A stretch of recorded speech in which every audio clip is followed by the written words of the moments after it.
Bonjour mes chers élèves de la troisième année collégiale Parcours international. Aujourd'hui, on va commencer notre deuxième chapitre concernant le système musculaire. Donc, on a déjà vu avant que les muscles, c'est l'organe effecteur qui se contracte et réalise le mouvement. On va voir quels sont les composants de muscles, etc. Donc, la réalisation, comme on a dit, d'un mouvement nécessite le bon fonctionnement de plusieurs organes. Premièrement, les muscles, les os, les tendons et les articulations. Les muscles squelettiques sont les organes actifs des mouvements et leur contraction est sous le commande, bien sûr, du système nerveux. Donc, lorsqu'on parle des muscles, il existe plusieurs types de muscles. On parle des muscles cardiaques, des muscles squelettiques et des muscles lisses. Nous, on va intéresser sur les muscles squelettiques. On va voir les composants de ces muscles squelettiques, les caractéristiques, etc. Donc, quelles sont les caractéristiques des muscles squelettiques? Quelle est la structure tissulaire des muscles? Et comment peut-on préserver notre système musculaire? Tout d'abord, on commence par les caractéristiques des muscles squelettiques.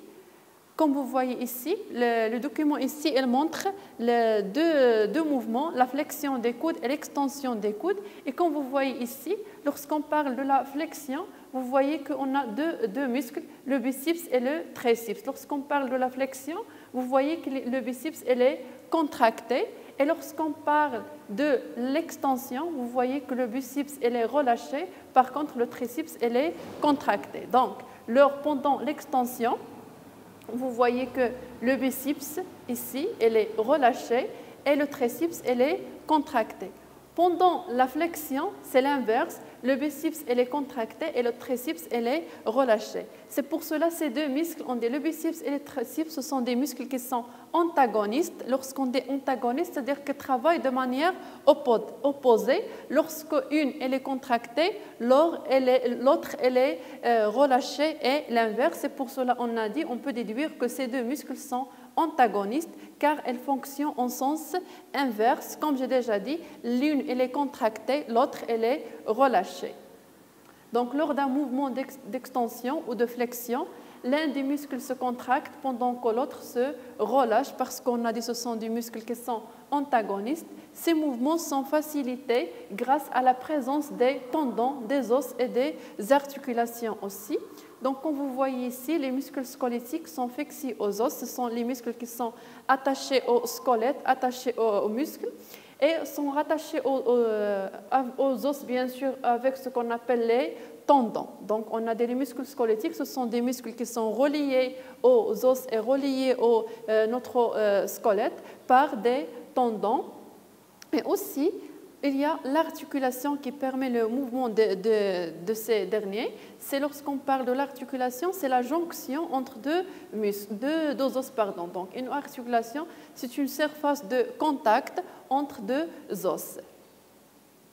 On passe à des expériences pour mettre en évidence les caractéristiques des muscles. On va voir 3 expériences. Premièrement, on a fait l'excitation électrique directe des muscles. Comme vous voyez ici, on a mesuré la longueur du muscle avant, au repos, et après stimulation, on a mesuré aussi la longueur du muscle. Vous voyez que le diamètre du muscle est augmenté, mais la longueur elle est diminuée. Donc ici, l'observation, après la stimulation, on dit que le muscle il se contracte. Lorsqu'on décontracte, ça veut dire que la longueur du muscle a diminué, mais le diamètre a augmenté.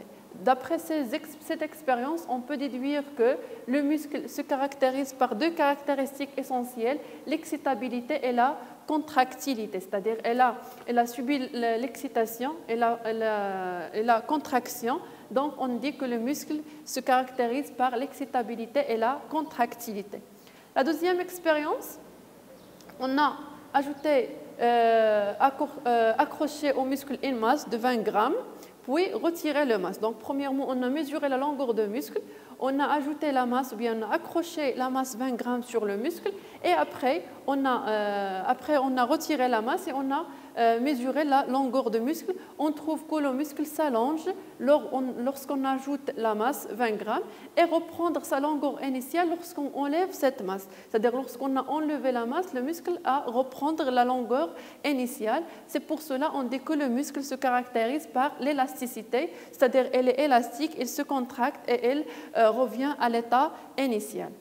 Notre troisième expérience, on a fait la même chose à peu près, on a accroché au muscle, mais cette fois-ci une masse de 60 grammes. On a mesuré la longueur avant, après on a accroché la masse. Et après l'enlèvement de la masse, on a mesuré la longueur aussi, mais comme vous voyez ici la différence, le muscle n'arrive pas à l'état initial, donc le muscle elle reste allongé, le muscle s'allonge, on ajoute la masse de 60 grammes et ne reprend pas sa longueur initiale lorsqu'on enlève cette masse. Parce qu'on dit ici l'élasticité du muscle elle est limitée. Lorsqu'on fait une masse qui est excessive, elle conduit à l'endommagement des composants de muscle. C'est pour cela qu'elle n'arrive pas à l'état initial. C'est pour ça qu'on dit que l'élasticité des muscles est limitée. Après une masse qui est excessive, elle conduit à l'endommagement des muscles. Elle n'arrive pas à l'état initial. Donc, d'après ces expériences, on peut déduire que les muscles squelettiques sont des muscles en 3 caractéristiques essentielles. L'excitabilité, lorsqu'on dit l'excitabilité, c'est-à-dire la capacité de muscle de réagir à une stimulation. La contractilité, c'est la capacité de se contracter après une stimulation. Et lorsqu'on parle de l'élasticité, le muscle retrouve sa longueur initiale après l'annulation de la force appliquée. Le muscle est donc élastique, mais cette élasticité est limitée parce qu'on a dit la masse excessive, elle conduit à l'endommagement des composants de muscle, c'est pour cela qu'elle n'arrive pas à l'état initial. Donc le muscle se caractérise par 3 caractéristiques essentielles, l'excitabilité, la contractilité, l'élasticité qui est limitée bien sûr. Maintenant on passe à la structure des muscles squelettiques. Et lorsqu'on parle de muscles, on a dit les muscles squelettiques, ce sont des muscles qui sont attachés aux os par ce qu'on appelle les tendons. Et les muscles squelettiques, ils se composent d'eux aussi. On a un faisceau de fibres musculaires, bien sûr. Et chaque faisceau, il contient plusieurs fibres musculaires qui sont reliées par des vaisseaux conjonctifs. Et aussi, le fibre musculaire, ou bien le muscle, il contient ce qu'on appelle des vaisseaux sanguins, c'est-à-dire des artères et des veines, plus des nerfs, des fibres nerveuses. Donc, une partie de muscle, elle montre qu'elle se compose de ce qu'on a ici, des fibres musculaires, plus des noyaux. Donc, on a ici une microphotographie de fibres musculaires en coupe longitudinale. Elle montre l'existence des fibres musculaires plus l'existence des noyaux. Donc, lorsqu'on parle ici de fibres, il se compose de cytoplasme, membrane cytoplasmique, cytoplasme plus de noyaux, plus des fibrilles, des microfilaments qu'on appelle les fibrilles ou bien les filaments d'actine et de myosine et qui permettent la contraction des muscles. Donc, comme on a déjà dit que le muscle, ou bien les muscles, ils se composent par des vaisseaux sanguins, des faisceaux de fibres musculaires et qui contient aussi des vaisseaux sanguins et des fibres nerveuses. Le muscle squelettique se compose de faisceaux de fibres musculaires, de vaisseaux sanguins et de nerfs aussi. Et c'est pour cela qu'on dit que les fibres musculaires, c'est l'unité structurelle et fonctionnelle d'un tissu musculaire. C'est l'unité structurelle et fonctionnelle. Et aussi, lorsqu'on parle de fibres musculaires, elle contient plusieurs noyaux. C'est pour cela qu'on dit que c'est une cellule qui est géante, très longue, qui contient plusieurs noyaux. Donc, d'après ici, on peut dire que l'unité structurelle et fonctionnelle des muscles, c'est les fibres musculaires. Et chaque muscle, elle contient les muscles squelettiques, elle contient, comme on a dit, des vaisseaux sanguins, elle contient des fibres nerveuses et elle contient des vaisseaux, des fibres musculaires. Maintenant, on passe à ce qu'on appelle la jonction neuromusculaire ou bien la plaque motrice. On va voir c'est quoi la plaque motrice. Donc, comme vous voyez ici, on a une observation microscopique d'une jonction neuromusculaire, l'agrandissement fois 65 fois pour qu'on observe cette image-là. Donc, on dit qu'ici, on a des fibres musculaires, les filaments d'actine et de myosine et les filaments les fibrilles qui sont reliés à des fibres nerveuses comme on a ici. Donc, lorsqu'on parle de la liaison entre les fibres nerveuses et les fibres musculaires, on parle de la jonction neuromusculaire ou bien le synapse neuromusculaire. Donc, on vous voit ici, on a un motoneurone. On a l'arborisation terminale de ce motoneurone, elles sont reliées à des fibres nerveuses, comme vous voyez ici.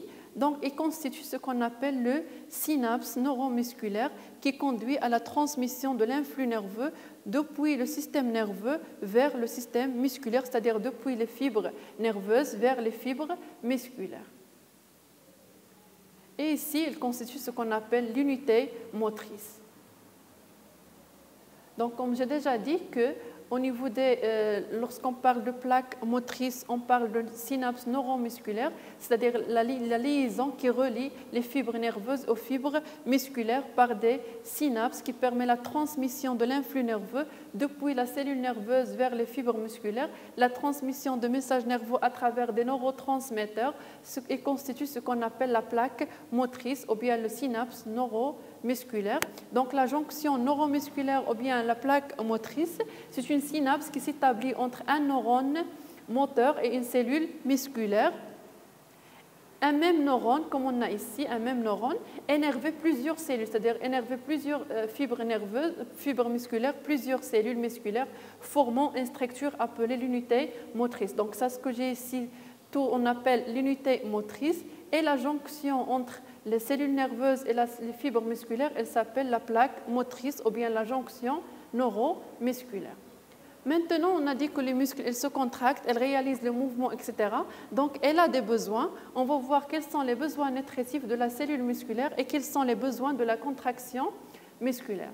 Commençons d'abord par le schéma suivant. Comme on a déjà vu ça durant notre premier semestre concernant les fonctions de nutrition, on a dit qu'au niveau des cellules, ou bien le sang, elle transporte le glucose, elle transporte les nutriments et les gaz respiratoires, notamment le dioxygène, vers les cellules, vers les muscles, où se déroule la réaction d'oxydation, c'est-à-dire, comme on a déjà dit, l'oxydation, c'est-à-dire la dégradation de glucose en présence de dioxygène, pour produire de l'énergie, bien sûr, et pour libérer le CO2, l'eau et d'autres déchets. Donc, les besoins de la cellule pour se contracter, la cellule a besoin de nutriments d'abord, elle a besoin de dioxygène et aussi, donc, si on parle de la production de l'énergie au muscle, c'est-à-dire grâce à l'oxydation de glucose,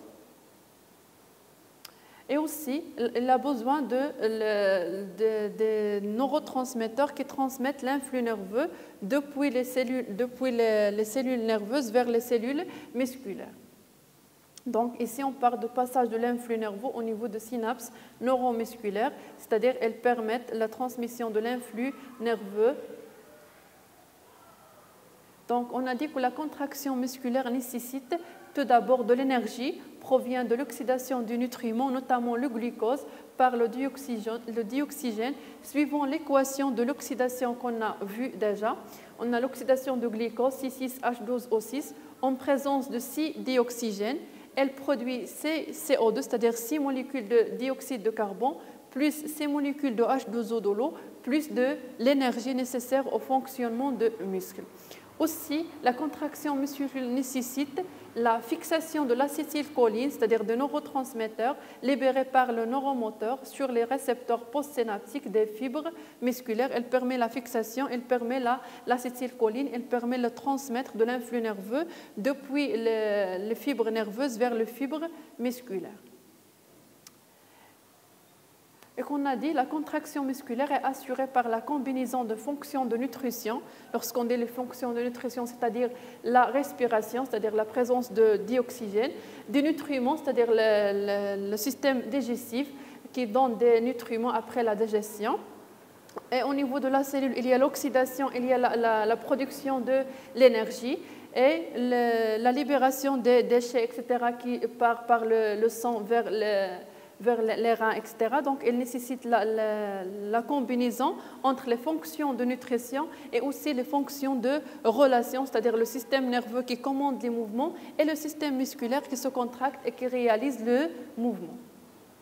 Donc, les muscles squelettiques sont rattachés au squelette par des tendons, comme on a vu. Elles constituent avec les os et les articulations une partie du système nerveux. C'est ce qu'on appelle l'appareil locomoteur. Et lorsqu'on dit l'appareil locomoteur, c'est-à-dire le système qui permet à l'organisme d'effectuer des mouvements. Et comme résumé de ce que j'ai dit avant, schéma de synthèse concernant les muscles squelettiques, on a dit que ces muscles se caractérise par l'excitabilité, la contractilité et l'élasticité limitée, bien sûr. Elle est constituée par des fibres musculaires et on a dit que ces fibres musculaires, c'est l'unité structurale et fonctionnelle des muscles squelettiques. Et les muscles, pour se contracter, elle a besoin de glucose et de dioxygène, bien sûr, pour produire de l'énergie nécessaire à la contraction musculaire. On passe à la dernière partie concernant la prévention des systèmes musculaires. On va voir quels sont les dangers qui menacent le système musculaire et quels sont les modes de prévention. Donc, parmi les dangers qui menacent le système musculaire, notre muscle peuvent subir des traumatismes, peuvent affecter par des dangers tels que les contusions, c'est-à-dire les lésions des muscles, les claquages, les élongations, les déchirures musculaires, la fatigue musculaire, bien sûr. Il y a aussi des produits qui peuvent provoquer des dangers sur le système musculaire et le fonctionnement des muscles, comme les produits dopants, etc. Donc, pour préserver notre système musculaire, il faut bien sûr éviter la violence, la brutalité au cours des exercices sportifs, respecter les règles de l'échauffement sportif, éviter des faux mouvements. Et il est impératif, bien sûr, d'éviter le tabac, l'alcool, les drogues et les produits dopants. Il faut que la nutrition soit équilibrée et recouvre tous les besoins énergétiques parce qu'on a dit parmi les besoins essentiels des muscles, de fonctionnement du muscle, c'est la production de l'énergie, c'est la relation entre les fonctions de nutrition et de communication. C'est pour cela que notre système musculaire, il faut prendre soin de ce système, il faut éviter la violence, etc. dans des exercices sportifs, respecter les règles d'échauffement, etc. Donc, les muscles étant les supports du mouvement, ils sont exposés à plusieurs dangers, plus ou moins graves. Pour cela, il faut prendre les précautions nécessaires pour éviter toutes les causes éventuelles de ces dangers parce qu'on a dit que les muscles responsables de la réalisation du mouvement, que ce soit mouvement volontaire, que ce soit mouvement involontaire, c'est pour cela qu'il faut éviter toutes les choses qui provoquent des dangers, qui provoquent le dysfonctionnement de ces muscles. Et merci pour votre attention, mes chers élèves. À la prochaine fois, Inch'Allah.